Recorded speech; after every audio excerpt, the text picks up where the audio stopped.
Darling, that's the light face.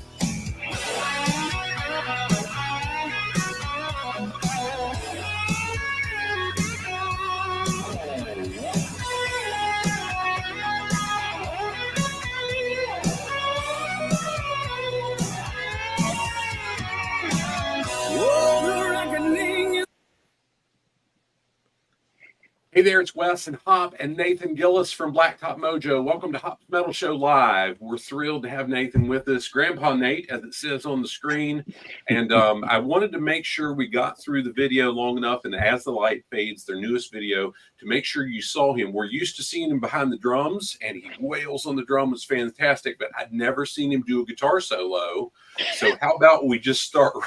He's rolling his eyes at me.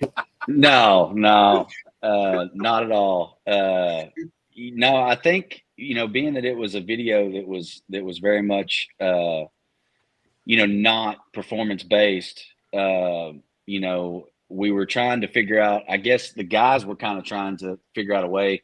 I was over there messing with a trailer and they yell at me to come over to the campfire. And I'm like, what's up? And they're like, well, we've kind of got a shot, since everybody else plays guitar, of everybody playing guitar and kind of featuring all the band members. We think you should take the solo. And I was like, fine with me. And I literally did that and immediately walked back to messing with the trailer. But I mean, dude, it was all about having a good time. And I've always joked that I'm a guitar player at heart, because I've always loved, going back to, I can't name off names like Malcolm. I watched his interview. But going back to even like the hair metal stuff with the guitar solos and honestly, I was talking to somebody the other day. I love a lot of like Warrant and some of that old rock where the guitar solos just seem to be so prominent and such a big key to the songs, that I can talk about that probably as much or more than I do about drums, because I think it's such a standout thing, that what guitars can do and tones and just all the complexities there, which maybe makes me a bad drummer. I'm not real sure, but yeah. So when they told me that, I'm left-handed. I play traditionally on drums right-handed, but I'm actually left-handed. So like, of course they had was righty guitars out there. So I was like, well, I guess I'll flip this thing upside down and give it a whirl. And we were having so much fun that day. It was just, it was a real free and easy. Yeah. Kind of day. And so that was why that video was that was the most fun I've ever had shooting a video, for sure. Well, I was going to ask Malcolm and I missed it. I even had it in the questions for our notes. I was going to ask him if he would do some of the background vocals that he and Kat and Ryan do in the video to do that live, but we just didn't get there. I'm surprised Malcolm wasn't asking you more questions. We call him the Riddler. Yeah, it's the Riddler, right? Yeah. That sucker. We used to give him such a hard time when he first joined the band, because boy always had a question on him. I just started rolling my eyes at him. Like, what now, Malcolm? What a fantastic guy. My gosh, it's been fun to get to know him. No, he's a blast, and he's got a really good attitude. He's got a good work ethic, and he definitely has been. He's been really cool to have around, because he's good at talking to people. If I ask him to do something, he's good at collecting. Even I started finding stuff like, hey man, I'd like to know some information on some data of some streaming or of our numbers here or how we were doing here. And man, he'll hunt stuff down. I woke up this morning and had a message from him that we talked about trying to get to, people don't realize it. I probably shouldn't say anything to get people stirred up, but we've had a lot of people complaining about us not coming to the West Coast in a while. And the fact is, it's logistically kind of it's hard. And So he literally, I woke up this morning, we had talked about it yesterday, and he had plotted a course with all the mileage and everything. I mean, and I love that, somebody's detail oriented and work on stuff like that. And so it's been one thing behind the scenes that he's also been helpful with, in joining the band. So. Yeah. Hop, do you want to say hello and ask the first question or ask some questions before I just keep rolling? Because I will, if you let me. Well, no, but I mean, he's talking about busting on Malcolm. I could see that happening because shoot, he busted my balls pretty much the first time I met him. So. It's a term of endearment. That means I had a good feeling about you. And I wanted to tell you that about the San Francisco 49ers hat too. Well, yeah, and the whole thing was funny about that was that whole scenario didn't even work out nothing like what they had thought it was going to. So we had a guy to get to the quarterback to the Super Bowl that wasn't even the quarterback that was Mr. Irrelevant. I can't remember that year if I had George Kittle on my fantasy team, but there was plenty of times I was rooting for the 49ers the year I did. I can promise you that. Well, he's a beast. And God. He's hard not to like. Oh, yeah. Yeah. Just person and everything. Yep. But anyway, I guess what little bit I was reading, you've been around since the beginning. What's been some of your favorite experiences this whole ride? Yeah, this is Blacktop Mojo is definitely 50% my fault. I literally it was really, I mean, it was a little weird, I guess, looking back on it, but I felt like an A&R rep a little bit from a label or something, probably. I had met Matt through some mutual friends. He had just finished college.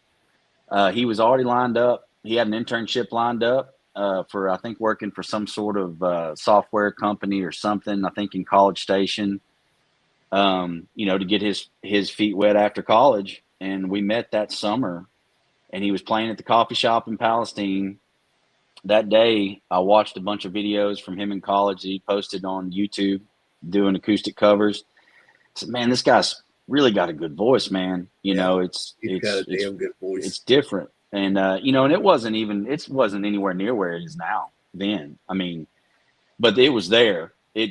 I'm still shocked at how much he's improved over the years and just how much stronger he got, especially once he started trying to learn more about technique and stuff even. Yeah. But basically I said, okay. So I grabbed a couple of buddies and went to, the coffee shop and literally sat out there and just listened to him play and clapped a little and didn't say much. And then after it was over with, he came back to my house or whatever. He's told the story several times, guitar in one hand and a handle of Crown in the other. And we had a couple drinks and I had my drum set set up in my house and I played for about, I think 20 seconds. And he was like, all right. And I basically just told him, from day one, my mindset was always, you're too good to be playing just in coffee houses to 5 people. And I always viewed it personally of I'm going to enable you to do more. I'm going to back you up to get you to get more people to hear your talent.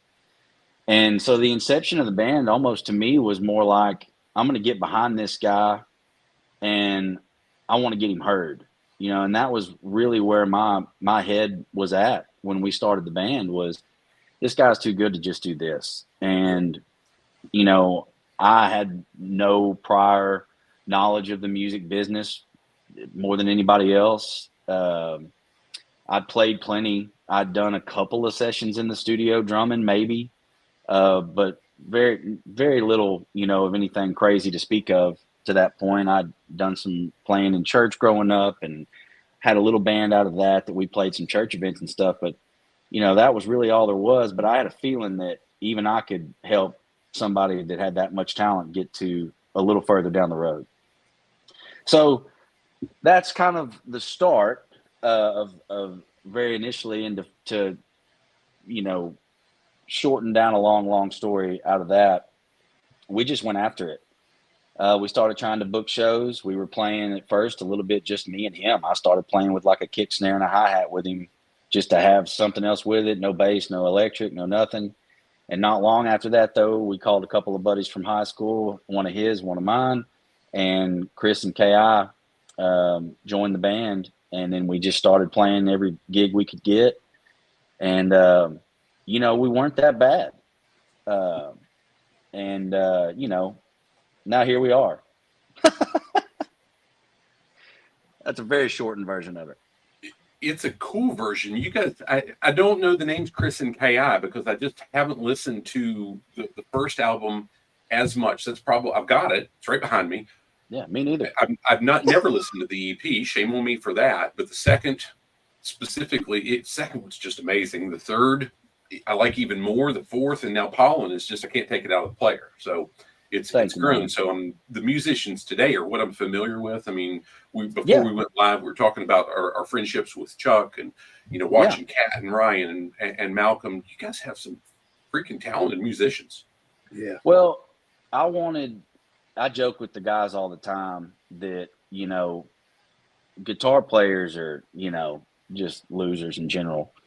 But I mess with them all the time about that. And, you know, in my head, because I always loved guitar so much, there was a bar for me that I was like, man, they got to be above average.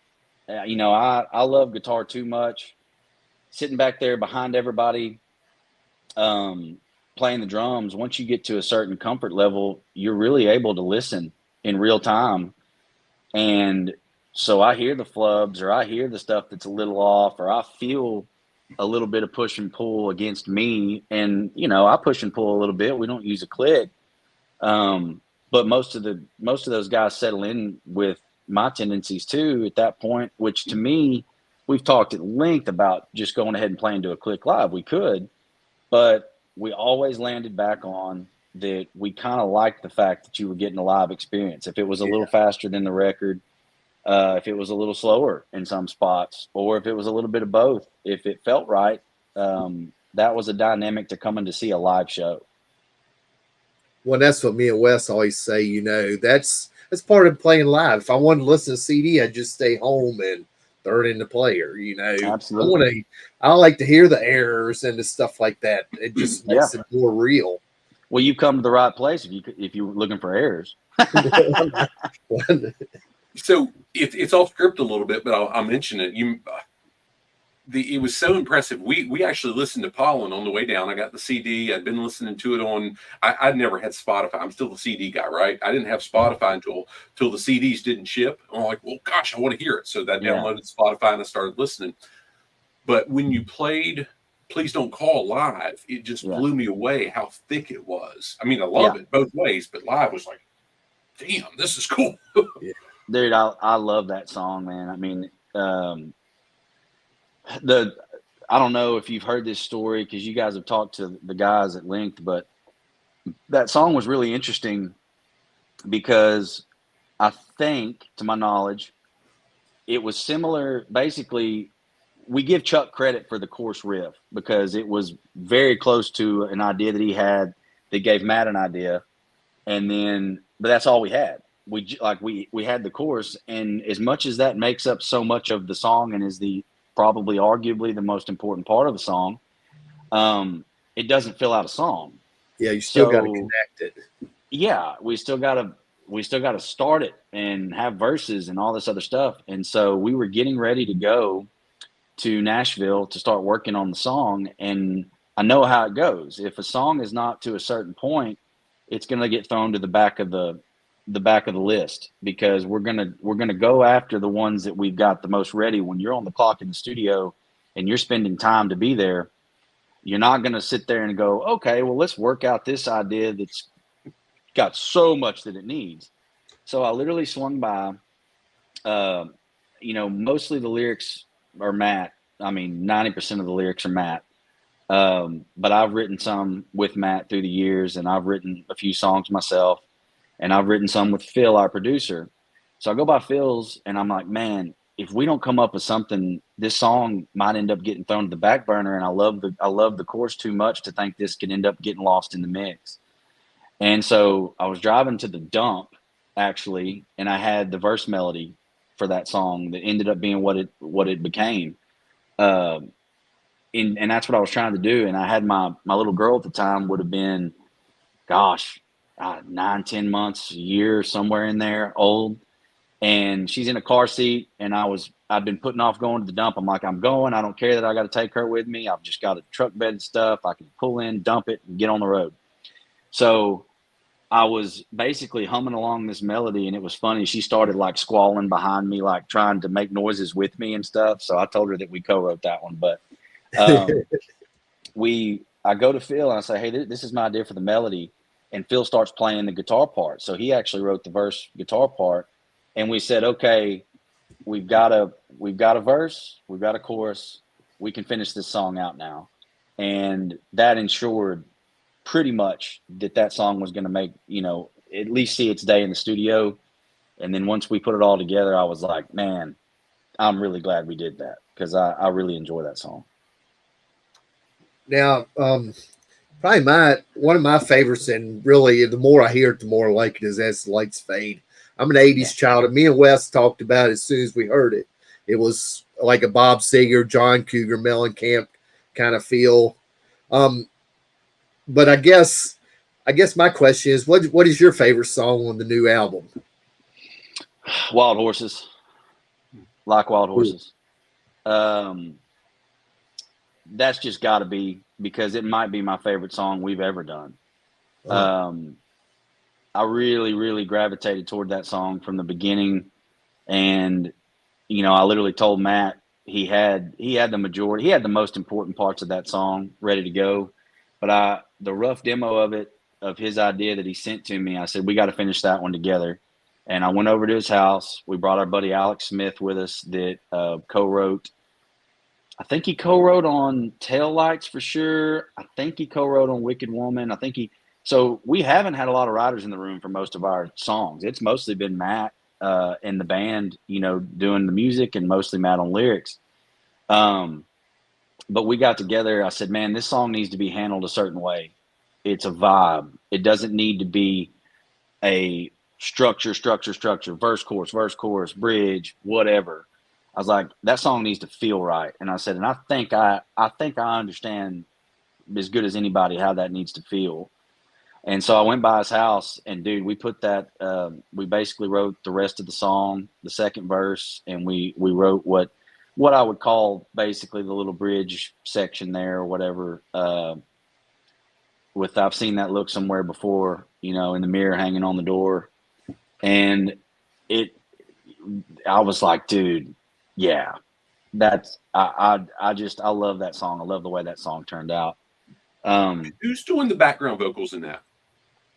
I think that one is Matt doing the harmony. I thought too. In the studio. I think it is. He and Kat harmonized really well together, but I didn't think it sounded like Kat. They do. It's funny. When we do some songs, it feels like Kat and Matt really get a special thing going. And then on some songs, having Kiefer back, he spent so much time doing harmonies more traditionally, it feels like he's good on some of them. So we've actually, having Kiefer back, we've kind of been playing with that in rehearsals live and picking the spots where does it almost more of a blood bond harmony sound good with Kat, and more of a traditional harmony sounds good, it seems like, with Kiefer. But as far as the light fades go, since that came up, I'll at least spill this about it. Malcolm touched on it. I watched his interview with you guys, and As the Light Fades was a very big piece of all of this. As the Light Fades was what started the conversation that had to happen before we made this record. That was the one where Matt was like, I don't know if this is a Blacktop song. And I said, did we write it? Yeah. Do we like it? Yeah. Well, then it's a Blacktop song, isn't it? Yeah. And, that was the conversation that had to be had. And once we had that conversation, the rest of the record fell under that same principle. And that's why I tell people that if some people don't like that it's less heavy or that it's a little different than what they were used to, I wouldn't get in a hurry to get upset because we're not going a direction.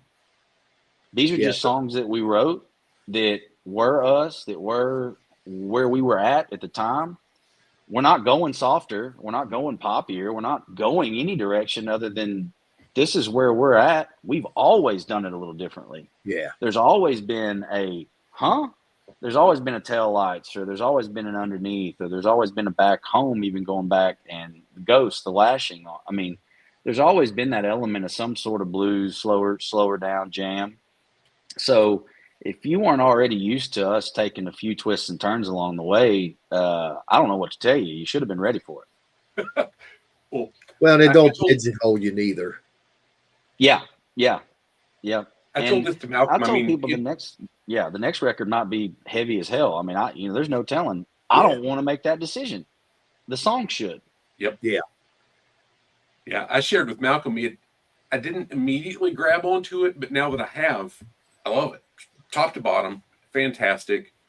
To date, I think Rewind is one of my favorite songs that you've done because it puts me back in the 80s, and I'm watching, much like As the Light Fades, the video, it's you guys. I'm seeing it, but it's more tour aspect, broken down shit. And so, yeah. Oh, yeah. Plenty of that along the years, for sure.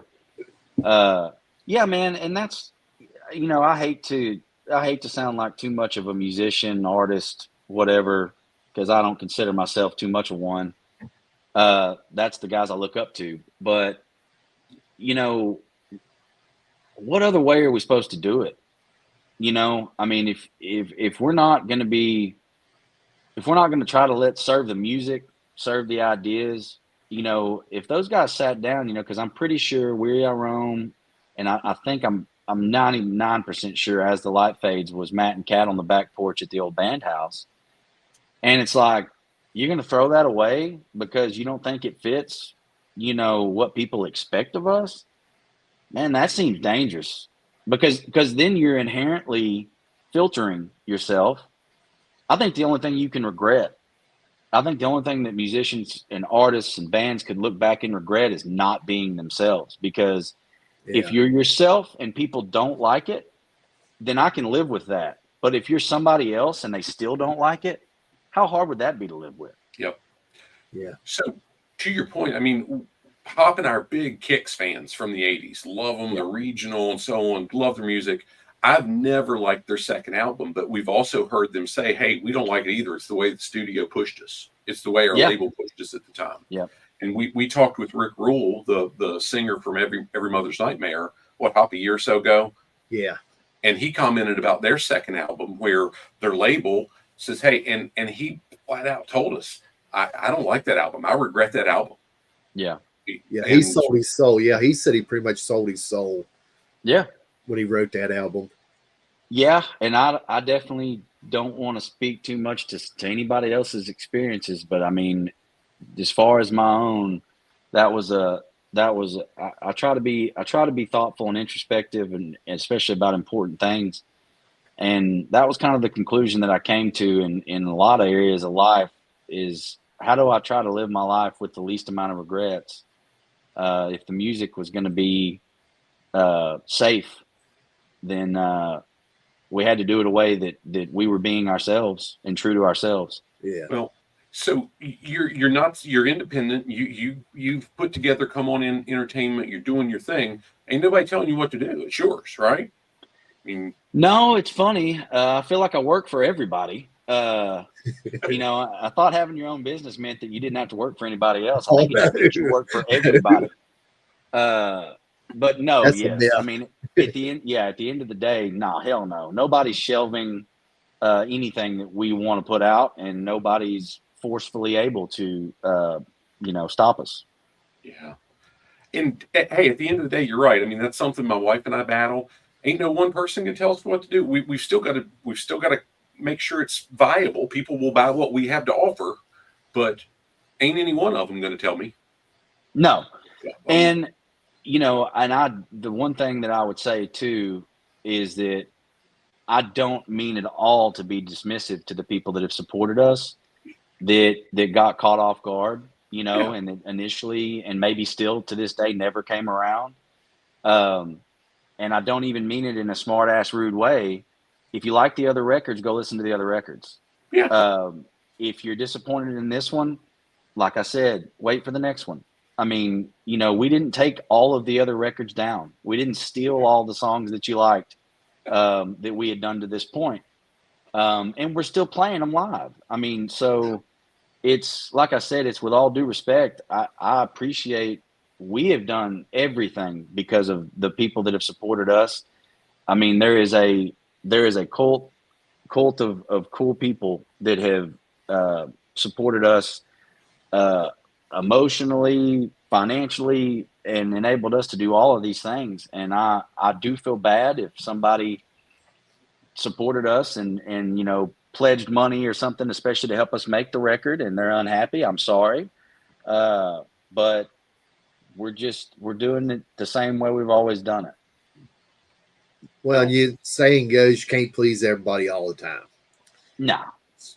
That's just the way the world works. Well, I know that. I'm married, you know. I mean, Well, but the same thing goes to an with amazing Mary. woman, by the way, who seriously, I couldn't do any of this without her. I'll go ahead and say that. So that teased up a question. I'll finish a thought there. I mean, at the end of the day, what you just said was, hey, it's from a place of love, guys. It's not meant to upset you. It's we care about you. We want to give you good music. Yes. Sorry you didn't like this one. Hang with us. There'll be more. Yeah. I mean, the attitude we have now might be the reason we write the song that becomes your favorite song one day. Yep. You know, I mean, it's in the old songs that were, it was still the same attitude. So yeah. So you kind of alluded to this when we talked about it right before, and you mentioned how great your wife is. What do you like most about touring, and what do you like least? What I like the most about touring is that it dawned on me. You don't think about it. You just don't think about it the same way as when you go to a concert or something, when you're the guy playing the concert. At least I don't anyway. So it took me a minute to think about it this way, but what I really landed on was you don't think about the fact that might be the best hour of that particular week for somebody that came to your show. You don't think about all the shit that we all deal with on a daily basis, or the work, or the marriage problems, or the kids keeping you up all night, or whatever's stressing you out. Somebody in your family that's sick and that you're just going through a hard time. That concert that we drove 1,500 miles or something to get to and to play for 45 minutes, for an hour and a half, for 2 hours, whatever. Sometimes that helps people forget about all that, and it truly brings them joy. And so of all the really cool things about it, that's the most meaningful to me, is the idea that what we do at least gives somebody some time, or a song that we recorded truly gives somebody comfort in a hard time. You know, it trumps everything to me, the emotional aspect, and that we all go through hard times, and music helps us. And so if our music is helping anybody anywhere, I don't see how there could be anything better than that. You know, whether it's cool to see different places, which is usually just truck stops, or, you know, I just get a feeling like none other from playing live. No, man, that trumps everything at the end of the day for me. And then the worst part's easily being away from my wife and daughter. I don't want to be away from them for a second. I love the time I spend with them.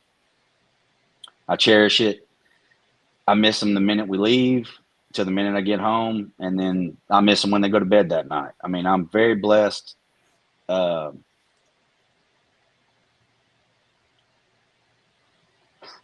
little choked up about that. Yeah. I'm a lucky man. Well, you've had me on the verge of tears 2 different times already. Like, well, let me just focus here. Well, good. Hey, here's the reality. I mean, we're in a different space, but the same deal is we do keynote speeches, we talk to big audiences, blah, blah, blah. Yeah. But the real deal is when we're in a group of 10 or 15 people and I can see here's something that I've shared of dumb shit that I've had to experience that they can take and have and pass it on and be better for the people that they're responsible for. And that's why I get out of bed.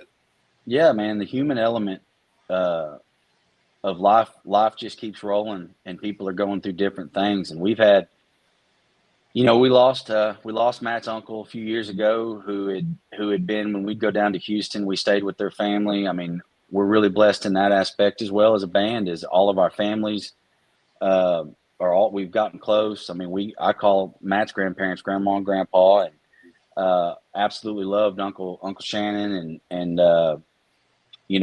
Aunt Chris, and so doing that video and dedicating it to him, in the middle of that, Joe, our stage manager, his dad was battling cancer as well. And sadly we lost him a few weeks ago, and there's been so much life happen around this little group.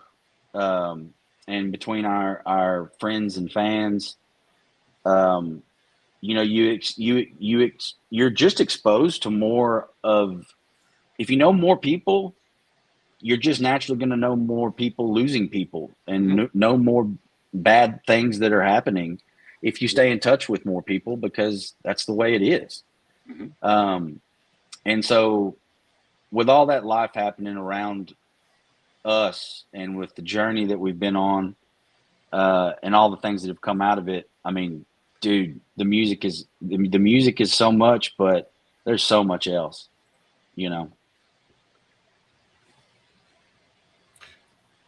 Well, I don't even know where to go there. Sorry. No. Well, he was talking about, how, playing live can make somebody's day. Well, that's like, me and Wes's thing. That was probably, you probably had a little bit to do with our friendship rejuvenating, because we had just, went our separate ways. No bad feelings or nothing. Just, life, we get married and have kids and grandkids and all that stuff. But, that's just one thing that me and Wes both enjoy, is come to see you live, and, that makes our day. Dude, absolutely. I mean, and friends, it's a cool thing to have, things that you can get together with over your friends and excuses to continue and stay in touch. I mean, my fantasy football league is kind of like that. I mean, friends that I've had for 10, 15 years, I might only see them one day a year for our draft day, but by God, we get together in person every year, one day, and we do our draft, and it gives us an excuse to talk shit to each other during the season. And I don't believe you do any of that, do you? No, far be it from me to ever say a cross word to get a rise out of somebody. No, I absolutely love joking around and everything like that, and that's what people figure out about me pretty quick is, if I'm messing with you, that means I like you. If I don't have anything to say, then you can start worrying. Yeah, I prepared for it this time. That first time really caught me off guard. But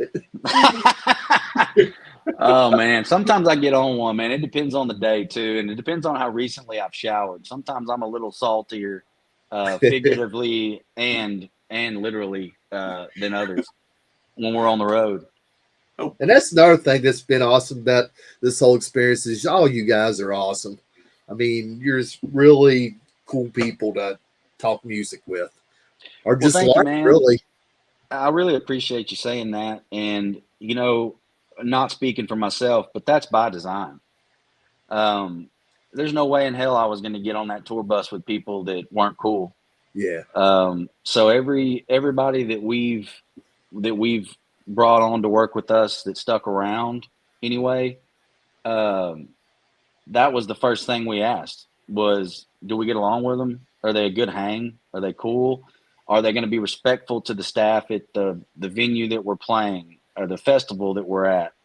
Are they going to carry themselves in a professional manner that aligns with our values and the things that, that we see to be treating people with respect and being kind? If you don't have any reason otherwise, you better not do it, or you're not going to be with us very long. And then sometimes you have a bad day, and that's one thing or another.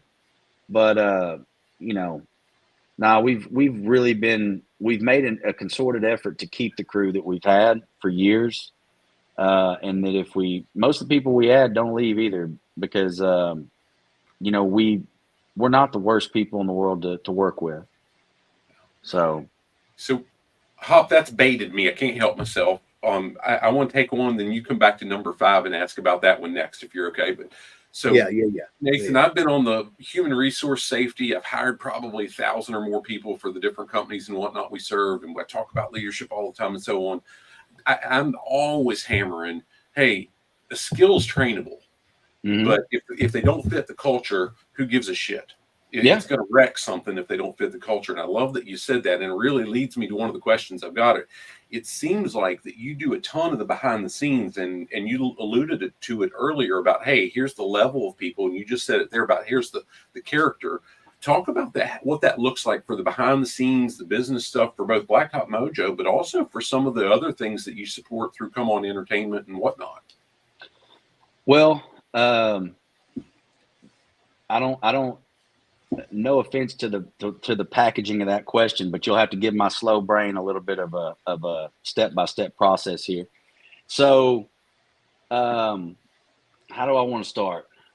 I would say that we figured out, pretty early on that roles kind of naturally evolved in the band, and that at some point or another, I don't like to broadcast it, but since we're talking about it, at some point or another, the band kind of said, well, it's easier for one person to kind of take the lead there, and we would like you to kind of take the lead on most of these things. You're well suited for it, we feel, as far as the band members go. And so I was the point man talking to the managers that we had at the time. I was the point man and talking to the booking agents that we had along the way. And, there's got to be somebody that kind of they call, and they, there's got to be a point person in the band, and it would seem to be a natural kind of fit for me. And then, somewhere around 1.5 years, 2 years ago, we let our most previous manager go, and I just went ahead and took on the role of manager, because what was really happening was I had picked everybody's brain for years, and I'd asked all these questions, and I was forced to learn on the job training, if you will, that I was fairly well equipped to just handle the decisions that came along with being the manager. And so it was kind of like, man, why would we just kind of have a guy that's kind of an advisor more, that we're paying, a manager's percentage to, so I kind of took that over, and luckily, we have a great booking agent. I really like the guys that we work with at Sound Talent Group, and Eric specifically. And we got together on a kind of a game plan for how we thought the touring schedule should look and the way we should organize it, and to also not go in the hole. It's very easy to lose money on tours. So how do we get creative with it? How do we play a good amount of tours without oversaturating it? And you just learn things along the way when you're having these conversations with extremely professional, intelligent people. I've always said that if you ask the right person the right question, you'll probably get the right answer. And so that's what I did. I asked a lot of questions every step of the way. I didn't want to just get you to do it for me. I wanted to try to learn and understand the aspects that led you to your conclusion. So in that happening, as we were moving along, and I started coming in contact with a few more up and coming artists, and they started asking me for some advice.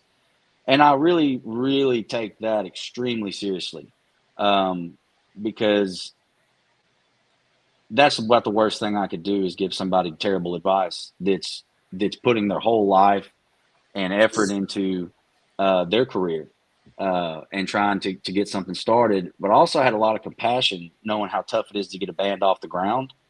So with Cuhmon Entertainment, basically that became the goal. It might as well be a nonprofit organization at this point. But there's a handful of artists that are at that stage where they're just trying to get something started.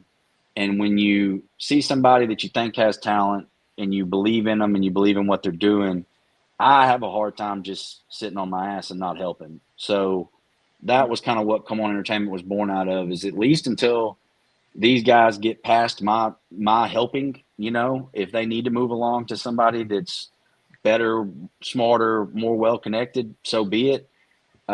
If I'm able to help those guys get to whatever the top is, awesome. I would take a lot.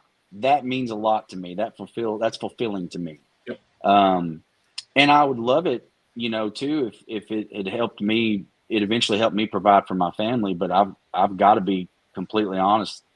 The money's just not the motivator, and it probably should be more because my bank account doesn't look great. But that's really what the Cuhmon Entertainment thing was born out of. On top of, I had bought our bus. We were touring so much that it was costing us so much money that I did the math, and it was cheaper to buy our bus. And if you register,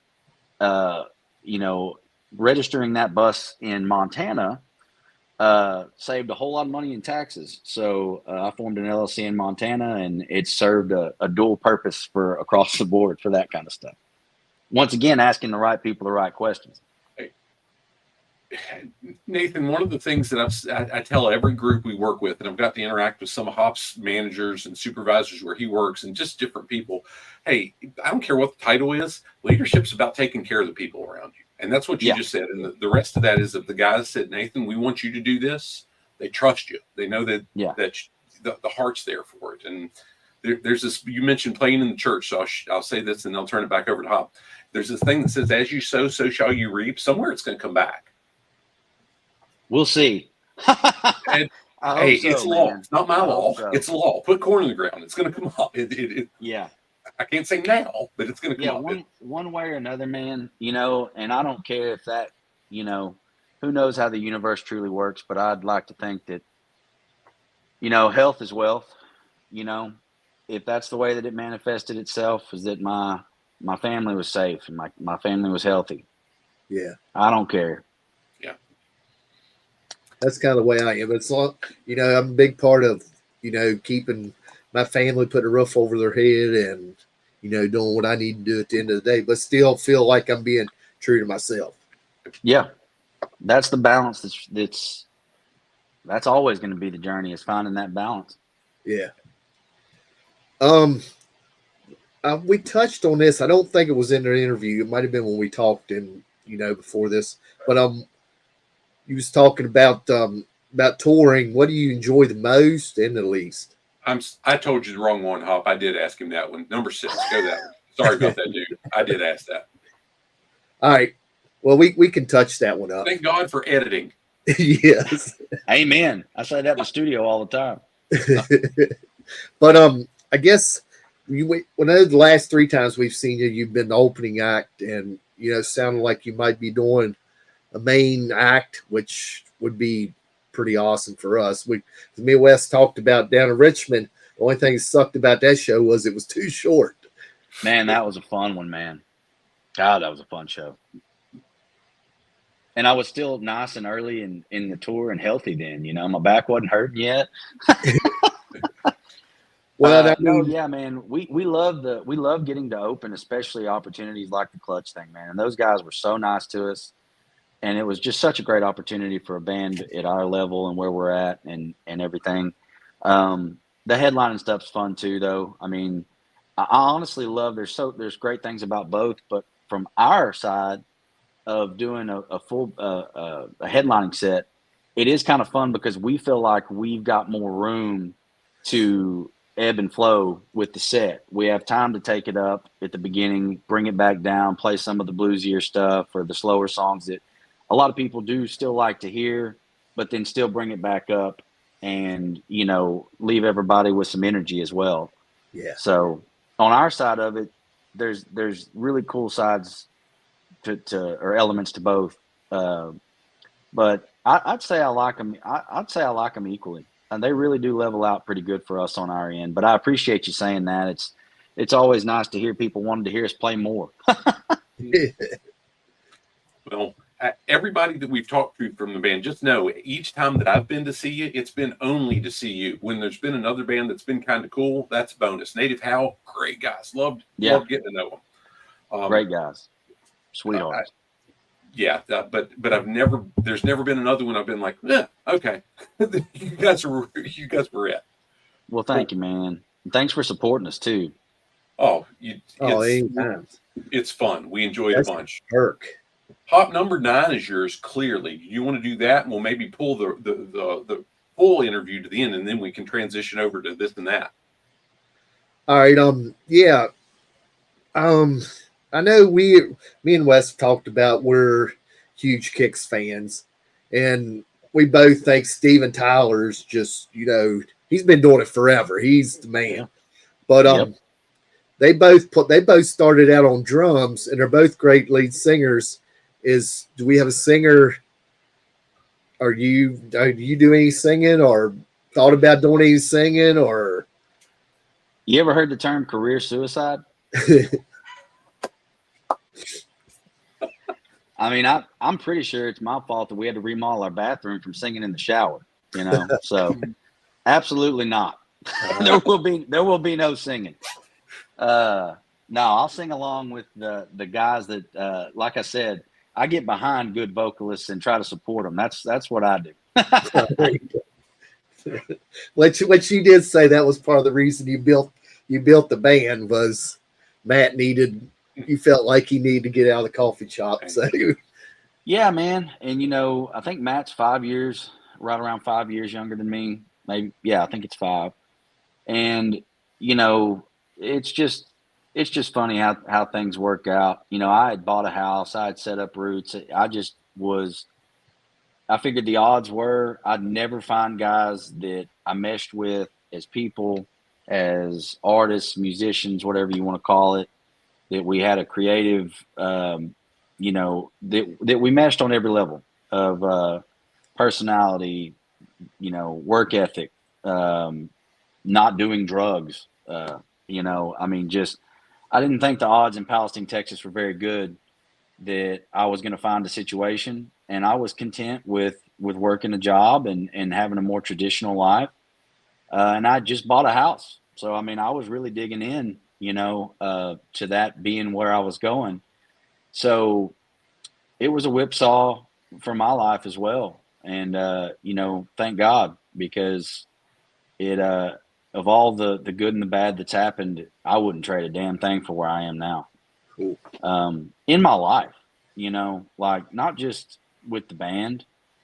That'll always be secondary to my family. Yeah. But they are my family too now. So they're covered under that statement. Cool. Nathan, you've said this has been fun. I'm enjoying Nathan the guy more than Nathan the band guy. This is a blast. Well, I don't do a whole lot of interviews, man. I like being behind the scenes. You guys are great guys, though. I couldn't say no to doing this with you guys, and but yeah, I hide a little bit. I like letting Matt and those guys, and I think it's also the right way. I think that I don't think that a band should be competing for the spotlight, and I think that's where Matt does belong. Matt is, dude, all the guys are, like you said, amazing. The talent, the level, the work that those guys have put in. Kat's a phenomenal musician all the way around, and a creative guy, and they're all pretty good with theory, and they work so much on their craft. And Malcolm and Kiefer, they've worked really hard to get their tones right, to split their parts up right, to do some of the more complex. We have a lot of complex guitar work on our stuff, in my opinion. And so to see those guys try to hash that out and make it as good as it can be live. But, what started it and what still remains the most important thing is that you can't replace Matt's voice. So I think that's where the spotlight generally belongs. But like with you guys, it is always cool to dig into bands that you really do like. It's cool to talk to. I was talking to somebody. I think Dot said you guys talked to him too, And, you know, it is really cool to get the behind the scenes. It really is Oh, cool to get to know the I'm pieces, a little bit you of know. music nerd on that Yep. stuff. Yeah. Well, Yeah. hey, I'm glad you mentioned. I was going to. I mean, even our interaction with Dot. Holy shit! What a great bunch of folks. I mean, Yeah. everything He's top to awesome. bottom. Yeah. He's He's always been, awesome. helpful with us. Anything, like VIP, all this stuff. Yep. He's a really awesome, genuinely kind guy. And, you know, we've already gone a while here, so I'll try to keep this short. But the way that Dot even started working with the band was hilarious because we were standing in the kitchen and, you know, I knew him, you know, but we weren't the best of buddies at the time. And, you know, he kept pulling me aside. We'd be hanging out, grilling out or whatever. You know, we'd wind up in the kitchen mixing a drink or something, and he'd be like, "Hey man, you know, if you ever need any help with the band stuff, let me know." And I was like, "Right on, man. You know, okay." And I was like, "What does he want to do? Does he want to play tambourine? Like, I don't know what the hell he's talking about." And so then, you know, a couple weeks later, we'd be having a party. "Hey, man, if you ever need any," and finally I said, "What do you want to do?" And he was like, "Well, I don't know. Don't you normally like need, you know, somebody to sell merch or help with, you know, like tour managing or whatever else?" And I was like, "Is that really what you want to do?" And he was like, "I think so." And so our very first tour, man, he piled in and man, it was duck to water, you know, and he said that he grew up playing sports, and I think it was a really good explanation as a one big key component of what he liked about doing it was like being on a team. It was like being on a baseball team and having that camaraderie and that goal, get to the venue, you know, which in and of itself can be a nightmare, depending on your transportation woes. Uh, but you know, it's a conquer. You know, it's a challenge. It's if we can get from point A to point B, and we can check every one of these stops off of this, we accomplish something if we're in one piece. You know, Cool deal. and now he's family. You know, like I said, and you know, he's one of my best friends, and I talk to him almost every day. And you know, all the guys are great, man. I mean, they really are. Well, we've appreciated the interaction with each of you. I mean, jointly. Matter of fact, at some point, maybe we'll get to talk to Matt. Who knows? But but If in we can get him reality, off the road, he's in Nashville right now. He's yeah. out there writing in Nashville, and he's going to Greece in a couple weeks, I think. And then right when he gets back from that, he's got to go to Arizona because I just booked them an acoustic show out there. Somebody wanted to bring them out, and when's this going to get released? Well, this Do is you live know? right now. Yes, Oh sir. wow, I might not have been supposed to say that. So anyway, Nobody's move watching it along. We'll live. move The way along. the analytics work on YouTube, nobody sees it. What we do in segments, that's where they're really going to see it. So it's all There you good. go. No, it'll be fine. It'll be fine either way. I didn't give away too much, but Yeah. he's a traveling man, that's for sure.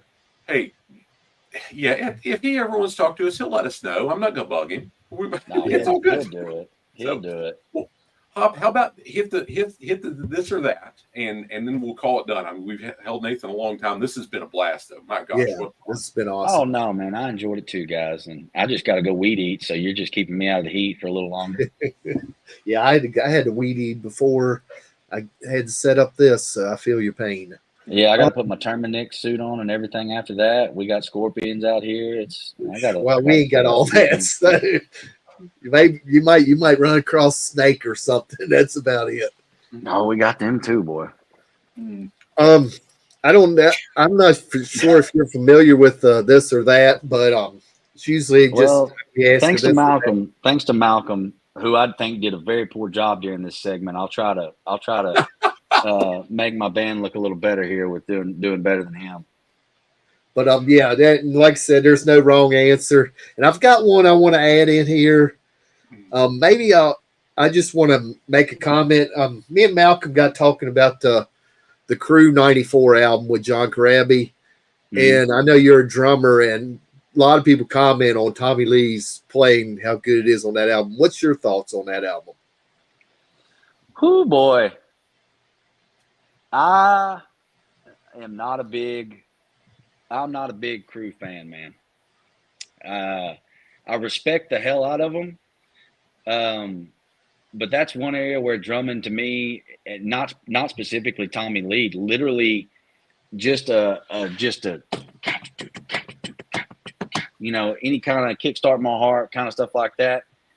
You've heard me play, and I'm very much groove oriented, and I'm very much a little bit left to center where I can be. So it takes me out of it a lot. I mean, just Fair being enough. honest. Now, they're amazing. They are. I mean, there's no denying that, and I have a ton of respect for them. But I feel like, in the interest of just being honest, that you're never going to catch it in my CD player or on my playlist. But that's a mess in and of itself. So Yeah, that's the best I can do for you on that one. that's fair enough. I was just kind of curious because I mean, like I said, I know the whole drumming thing, and they said it's some of Tommy's best work, and I'm a Crew fans. But anyway, let's go to the next one. This is a little bit different. Neil Peart or John Bonham? Bonham. All But right. because they both do, I mean, Jesus. But I feel, to me, they're both amazing. But the if I had to do a tiebreaker, I mean, dude, Bonham was just, there was so much to me. There was more personally, there was more feeling. Yeah. And music is so much about that to me, and just hearing chord progressions, even when you don't have lyrics, which is one thing that I think is fun about songwriting, is that it just makes you feel a certain way. And I think very few drummers convey that through time, because it's not the same as chords. So if you convey that with your playing on the drums, I think that's a pretty impressive feat, personally. Well, I mean, I've always said, that he was so important part of them that was pretty much done after, after his accident. Yeah. Oh yeah. Well, So, I mean, and the drummers that he also, I believe one of my biggest heroes growing up was Danny Carey as a drummer from Tool. And I believe Bonham was a massive influence of his. And so even just going through the legacies of the way things happen down the line, who are your heroes, what got them to their style, what got them to what, I think a lot of people are fans of people they don't know they're fans of, I because of agree. the influence that those guys had. I mean, anybody that's a fan of it feels weird to even say, because I don't think it's that special, but if there's anybody that's a fan of my drumming, then they're indirectly fans of Danny Carey. Whether I've definitely not done him justice, because he's a monster, but some of the influence that developed my style was trying to play on a single pedal, because that was all I had. I was trying to play double pedal stuff, and that got my foot faster, and it made me try to do more on the toms, and try to do stuff to fill in the gap that I just couldn't fill without two pedals. So that's one of the biggest shapings of my drumming, probably. Cool. Yeah. All right. So, y'all are Texas grunge. I don't know if y'all are big in the grunge era, but Pearl Jam or Nirvana? Oh, Pearl Jam. Is there It any might be. reason? It might be surprised. Oh man, I don't know. I got a lot of thoughts, but I don't know how many of them I should share. Man, this is going to be probably the weirdest answer you ever get to this question, which is the only reason I'm going to give it. We talked in this interview a lot about people and about all the things that surround music, and surround the people in the bands. And, honestly, there wasn't much stuff outside of music that I could want to be like Kurt Cobain. It just seemed like a really rough situation. And, we should probably just be judging people based off of music and everything like that. But man, I don't know. There's just some stuff I've read through the years that made it harder for me to be a Nirvana fan. Well, I think Grohl is yeah, amazing. I was gonna say And the Grohl Foo was. Fighters and yeah, but Kurt was a troubled soul, man. And there's a lot of guys that in music and everything, but man, that guy, I just don't want anything. I don't want anything. I don't want to be in that lane. You know what I mean? At what cost? You know. Like I said, probably a weird answer, but that's your I think about that stuff. I think about that stuff. That's a pretty good. Yeah, I like that answer.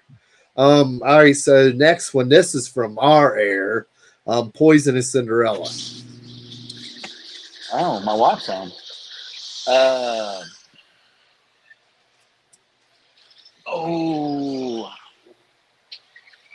I'd probably have to go with. I'd probably have to go with Cinderella for the guitar aspect. Like I said, these are tough questions, but I think that's where I'd probably land. That's where I'm at. So, all right, Judas Priest or Iron Maiden? Maiden. I'm no explanation. I didn't realize this because I did have a Tommy Lee question. Rick Allen or Tommy Lee? Well, if I'm gonna be true to my earlier statement, I guess I'd have to go with Rick.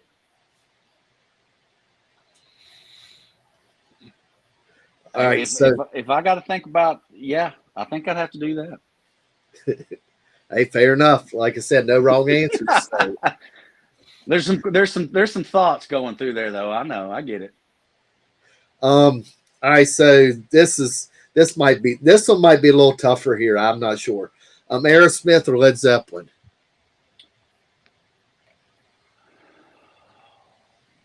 Dude, that is tough. I mean, you're talking about a couple of the we've played a lot of covers through the years, but there's a reason that we definitely play those two covers probably more than any other ones. The ones we've done of them.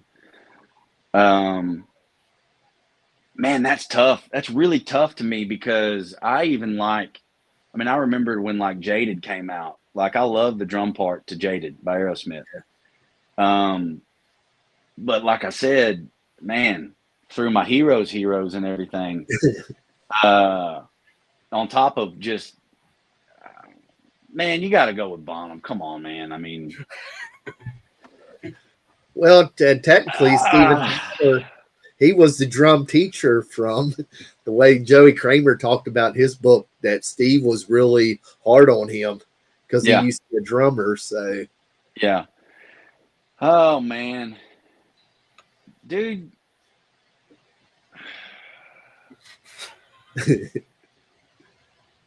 You know what?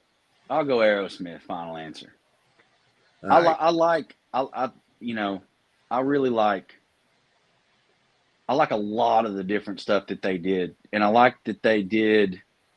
I feel like maybe it was even just because of opportunity, but the way that they got to experiment a little bit too, and the way that this last record, even that like when we threw some horns on some of these songs on this last record, I didn't even think about it or know maybe some of the songs. Our producer sent me a couple of Aerosmith songs that was like, oh yeah, they did this stuff. And I was like, what? And one of the main songs he sent, and even one of the songs he sent that I'd heard, I didn't think about it. I was just, grooving to the song. You don't necessarily break down everything you hear because then you're not necessarily enjoying it as much. But when you put it under a microscope, you're like, holy crap, they really did do a bunch of this stuff. Well, I've noticed, stuff I'll see, like I'll hear that I've been listening to for years, and I'll be like, where did that come from? I never heard that before, and I've listened to hundreds and hundreds of times. Yep.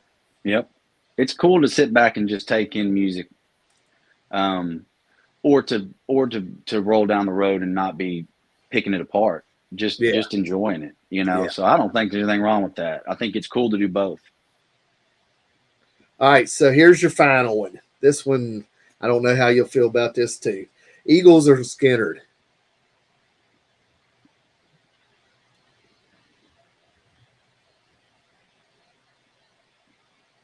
Man, you really came for me with these questions. You're representing the band. Golly, that's freaking tough. Man, I think I got to go Eagles. That's where I would go, but that's just me. I mean, Skinner was amazing. Oh obviously. yeah. But you know, even being younger, I remember my dad having the TV on, watching the Eagles. You know, which of course this would have been 20 years ago, 25 years ago, probably. Actually, 20. Yeah, it would have been 25 years ago, where they were still getting it pretty good. You know. Their harmonies they're unruly. Yeah, in the you know, the talent. I mean, both bands obviously super talented, but yeah, like you said, the fact that they could give, you know, what was it, Joe? What was his name? Why am I blanking on his name? what, Don or Glenn Fry? No, Walsh. Walsh was what I was thinking of. The fact that, I mean, obviously, you know, Glenn and Don, but then Joe too. It's like, come on, man. Like, that's just an embarrassment of riches. I mean, yeah, I think I got to go Eagles. Yeah, I mean, at one time they had 5 lead singers. I mean, yeah, you just don't see, for good reason. I mean, when the hell does that happen? I mean, that's like lightning striking 3 times in the same spot. Yeah, to me, exactly. Just that those guys, like I said, the difficulty, literally in my own life, the thought of how difficult it would be to just find guys to be in a band with, period, that you really truly got along with, that had all of those qualities and priorities and aspects that would matter to something to truly survive long enough to become anything. That you could even get along that long or that well. To think about the fact that in you know, in space and time and of all the miles that exist geographically, for that much talent to wind up in one spot has just got to be a rarity of epic proportions. So yeah, I'll go with the Eagles. All right. So guess that's all we got for this or that. Wes, you want to wrap it up, or? Grandpa Nate, this has been absolutely a blast. If you'll give me 15 seconds to close it out, hang with me after I do the live. I'll give you some updates on the stuff, and we'll go from there. Thank you. Awesome, dude. Yeah, it's been awesome. Thank y'all for having me. Yeah, what an opportunity. Oh shoot, man! Thank y'all. It was a good time. I enjoyed it. And thanks for everybody watching Hops Metal Show. Check out Blacktop Mojo's new album, Pollen. It is killer. And check them out when they're headlining soon. Hop Metal Show.